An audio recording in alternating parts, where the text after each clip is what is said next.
The Ukrainian army is saying now that it's preparing to take Lugansk and Donetsk in the east, street by street, building by building. The two cities are regional capitals and centers of anti-government resistance, and for that they've been paying a very heavy price. At least 4 people were killed in just the latest attack on Lugansk. Now, the army's shelling has left much of the city destroyed. In fact, the locals in Lugansk are plotting a map in areas struck just to show you exactly how bad the damage is. Look at that. As you can see here, it's been more or less obliterated, this large city with a population of 1 million. About half a million of them who used to live there have now left and tried to flee the violence.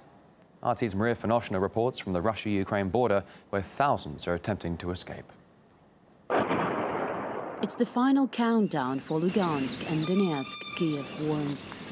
For now, eastern Ukraine remains under the control of anti-government forces.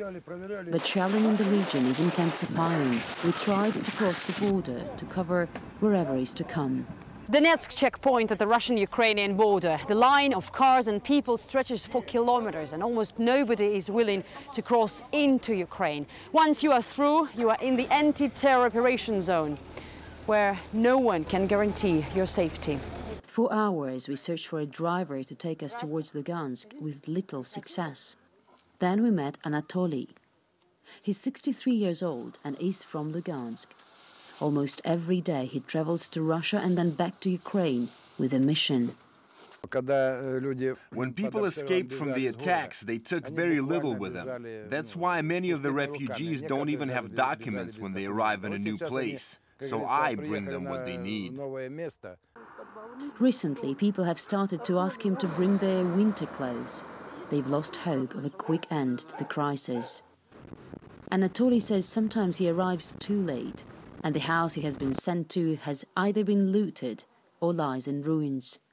We ask him to take us along on one of his salvage trips, but he says he hasn't been able to get across the border for 2 days himself. You don't know if you'll be shot at or not when you're driving through Lugansk. There's an area the army uses to attack the city. They're surrounded, but they keep attacking the city. So instead, we try to get to Donetsk. We ask an anti-government fighter what lies ahead. Alexander tells us his small town, which lies between the city and the border, has seen some of the most intense shelling in the area. He's driving back there, and he admits there are huge risks. I think they don't want to let the refugees cross the Russian border, which is why they are shooting at the roads. They're also trying to cut us off from humanitarian aid, food and water. Alexander politely refuses to take us with him. We take his number and agree to keep in touch to check on him and the road once he reaches his destination. We've rung several times, but no one is answering. Maria Finoshna, RT, on the Russian-Ukrainian border.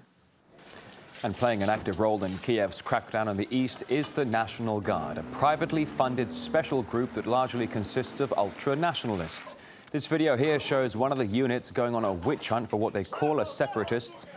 You can see soldiers storming the house. They detain that man, beat him up, put a bag over his head and throw him in the back of a car. Now, the National Guard is believed to be behind the disappearance of RIA Novosti photojournalist Andrei Stenin. He went missing in eastern Ukraine 4 days ago. He's reportedly being held captive. The agency has demanded Stenin be released.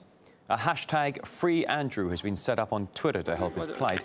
Now, just 2 weeks ago, a British correspondent who's occasionally working for RT was also detained. He says he was beaten and tortured for 3 days before being deported.